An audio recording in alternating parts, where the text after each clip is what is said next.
You know Shaletta makes you laugh, but did you know Shaletta Brundage can also make you think and boost your business? Media personality, activist, and comedian Shaletta Brundage founded Shaletta Makes Me Laugh to celebrate and share the best of Black culture. It's a podcasting platform. You can download 10 weekly podcasts hosted by African American subject experts at ShalettaMakesMeLaugh.com or wherever you find your favorite podcasts. ShalettaMakesMeLaugh.com is also a production house, creating broadcast quality commercial content. And Shaletta and her team of storytellers create powerful promotional campaigns to get businesses the brand awareness they're looking for. Some of Minnesota's top businesses trust Shaletta, and you can too. Get out the word about your events and products and get in front of communities of color with ShalettaMakesMeLaugh.com. She's got the power to help your business.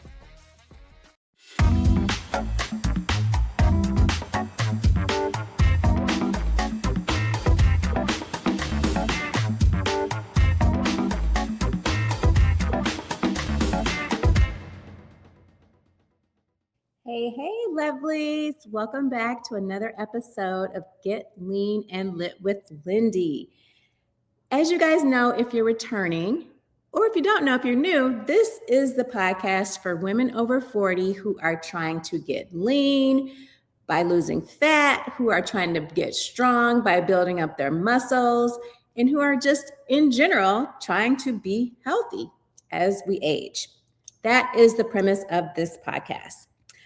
So today's episode is really an important one in the context of strength training and building muscle. This is one of my favorite topics. I hit it from every angle, but today we're going to talk about understanding one single concept.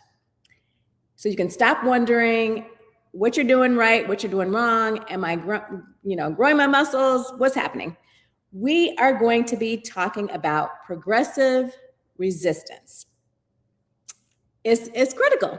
You have to understand progressive resistance if you are prioritizing strength training. If you don't understand the concept of progressive resistance, I hate to tell you, but you are basically wasting your time.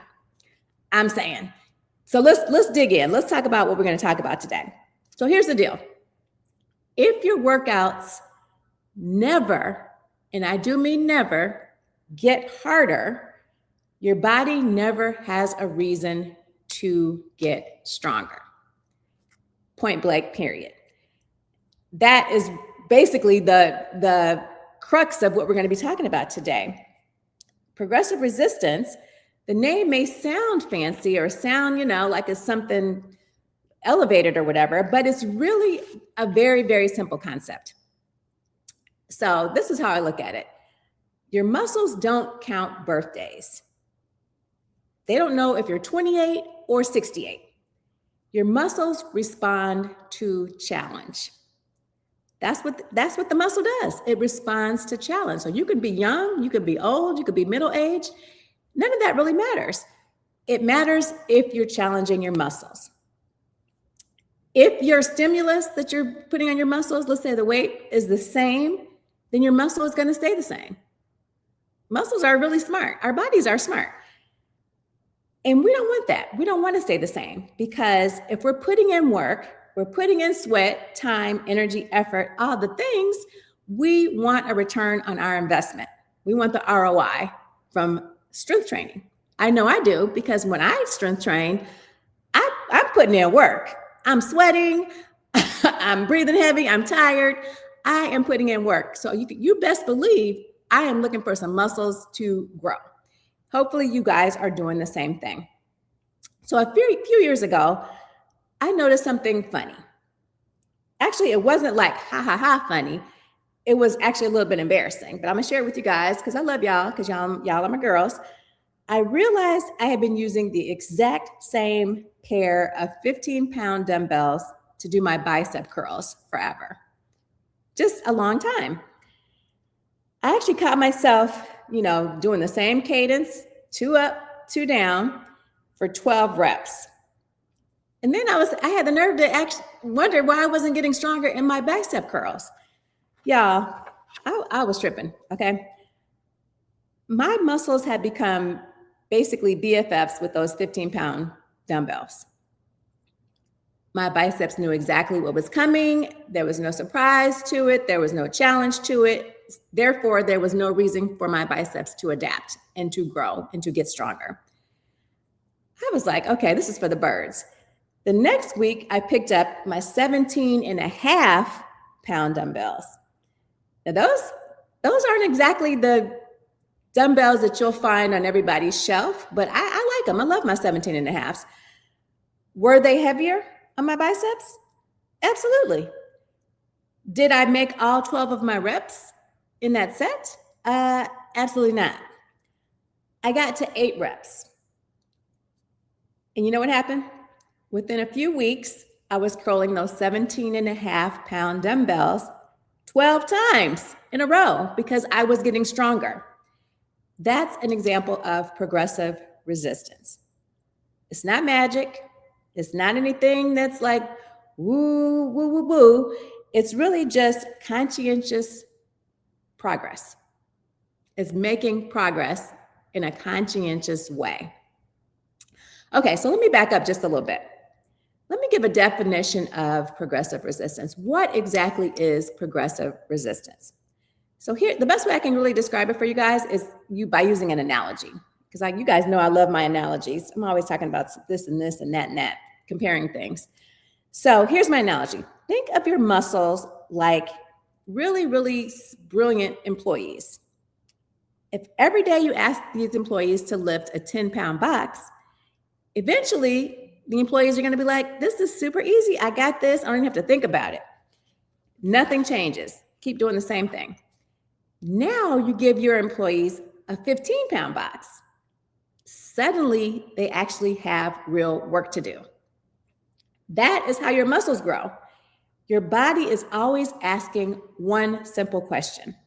And that question is, do I need to become stronger for the life this woman is leading? The woman being you and me. If the answer is no, you don't have to get stronger to support the lifestyle, then your body conserves that energy and it stays at the status quo. If you answer yes to that question, then your body adapts and gets stronger to successfully meet the challenge of how you want to live your life. Hopefully that makes sense. Okay, let's keep it practical, as I love to do as well.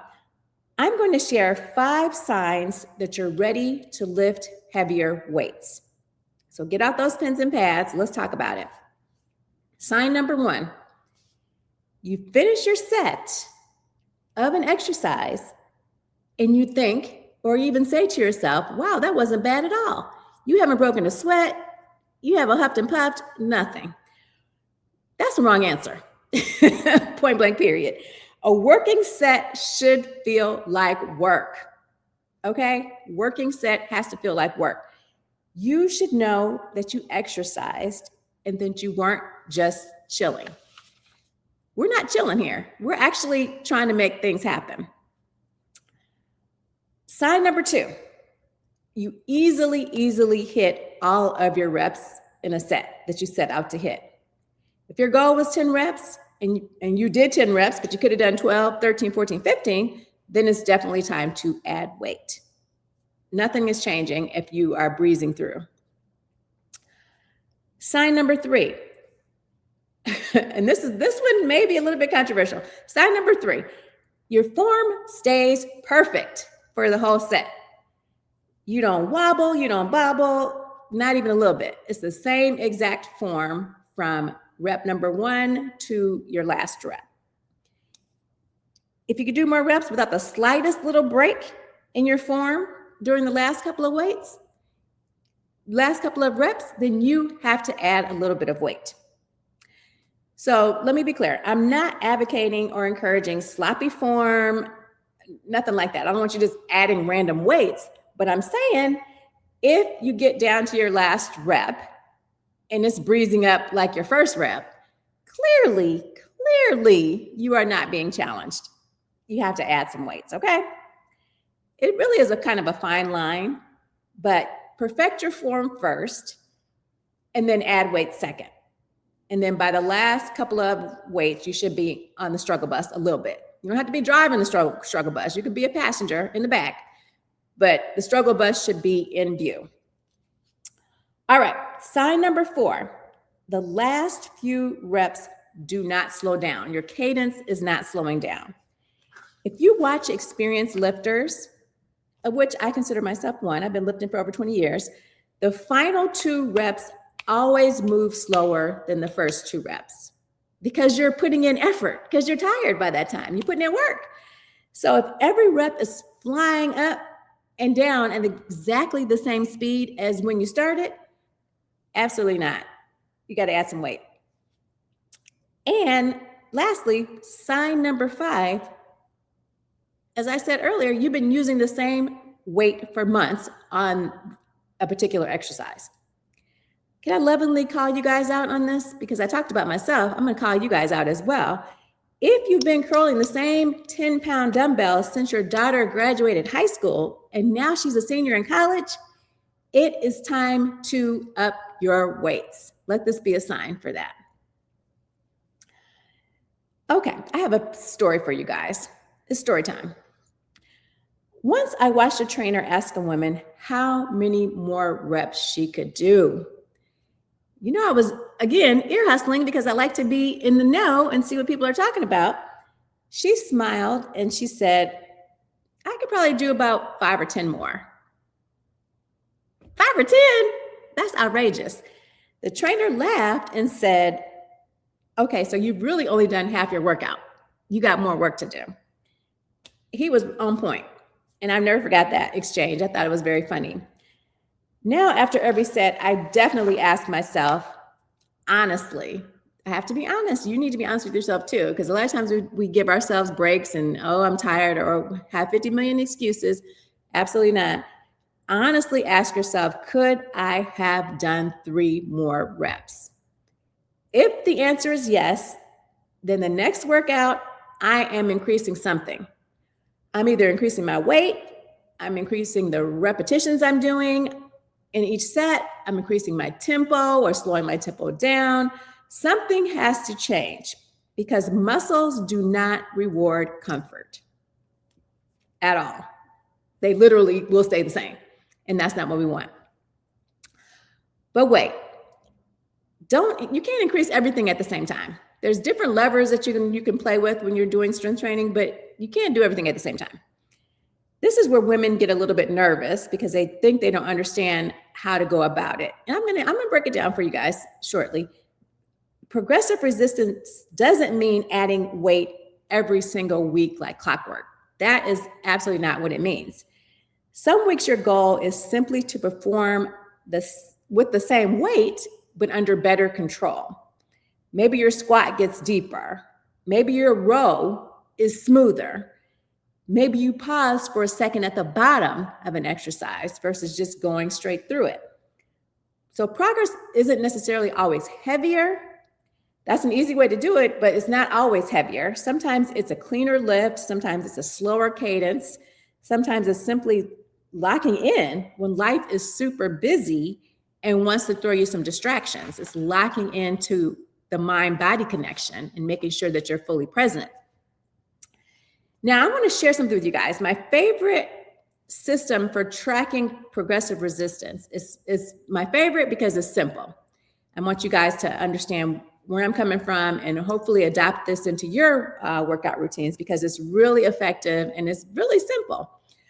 So this is the easy system they use. Let's say you're doing squats. Let's say your program calls for 3 sets of squats from 8 to 12 repetitions per set. So here's what I would do with that. On the first week, I would do 8 reps for 3 times. So I would do a set of 3 and I would do 8 reps in each one of those sets.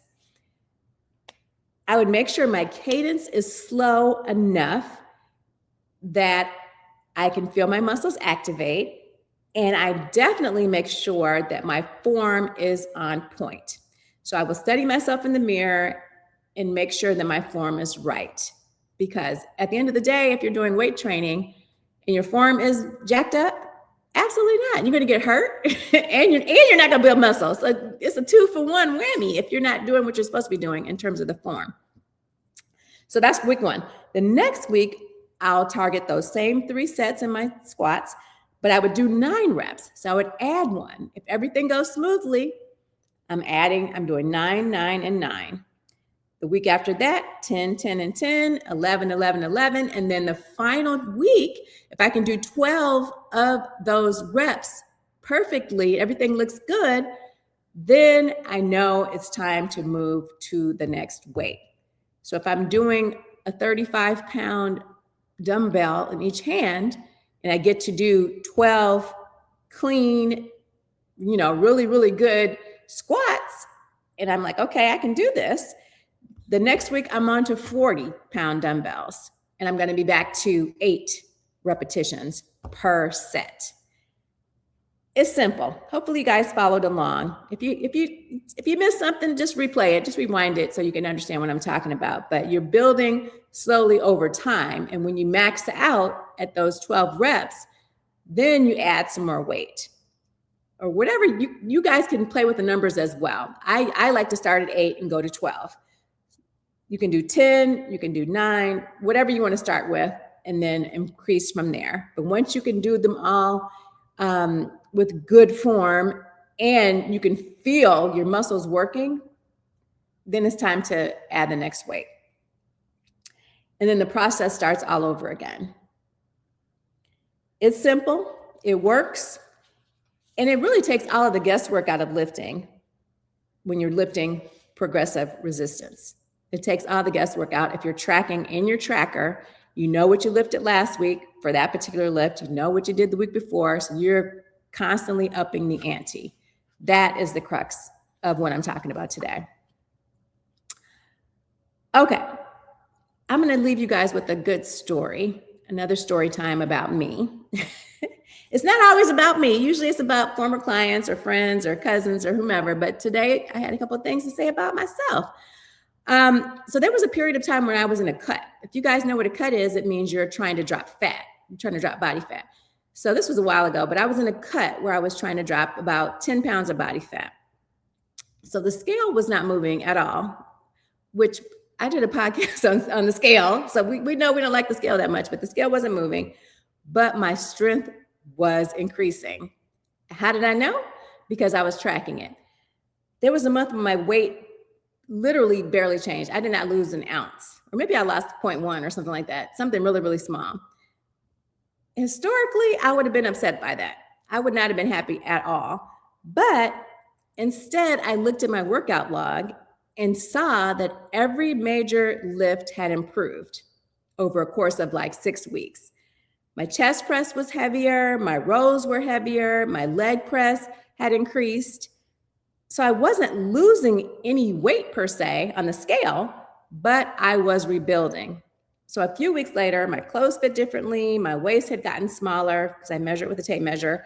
My shoulders looked more defined. And I just, it sunk in that the scale had been telling part of the story, but my strength was telling the real story. That's why I tell women to track their lifts almost as religiously and carefully as they track their weight on the scale.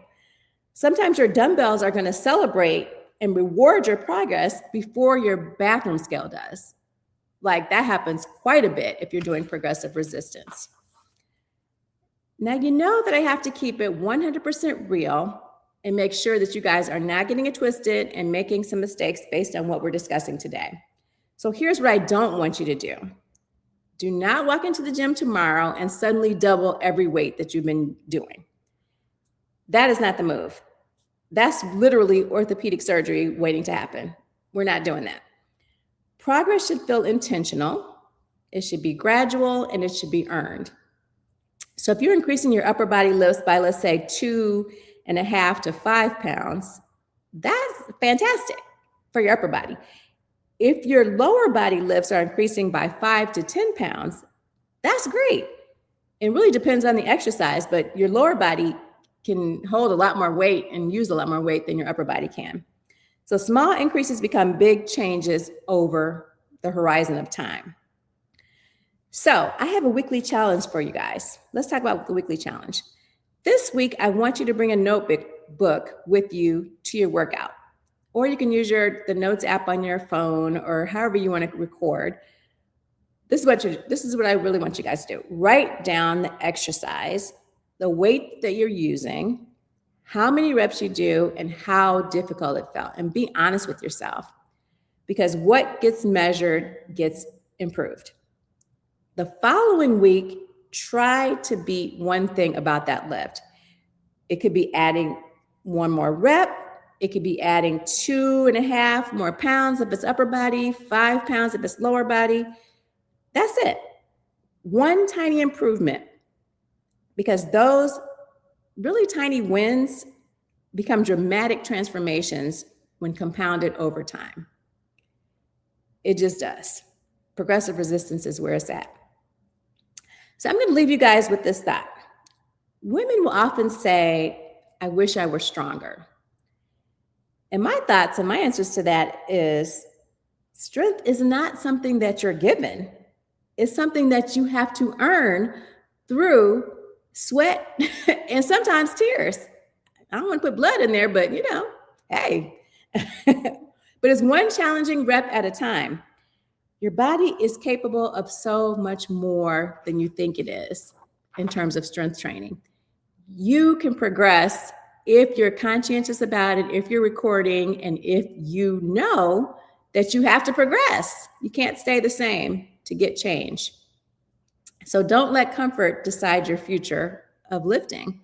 Challenge yourself, respect good form, celebrate small victories along the way, and trust the process. Because those tiny increases, I'm telling you, week after week, month after month, year after year, are exactly how just regular, ordinary women build extraordinary strength, period. That's all I have for you guys today. Thanks for spending part of your day with me.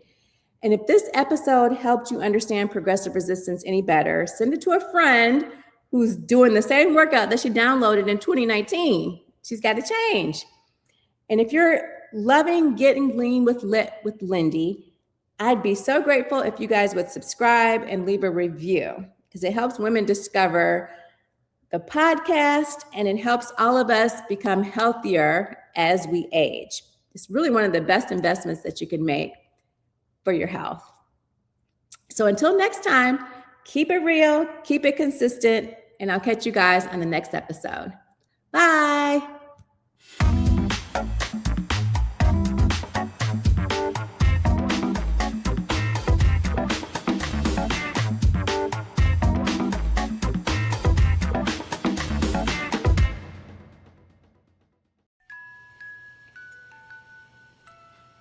Boom! I just earned a $600 bonus with an Old National Bank checking account. We talk a lot about meeting people where they're at, and that's always had meaning to me, but earlier this year, that really took a new shape.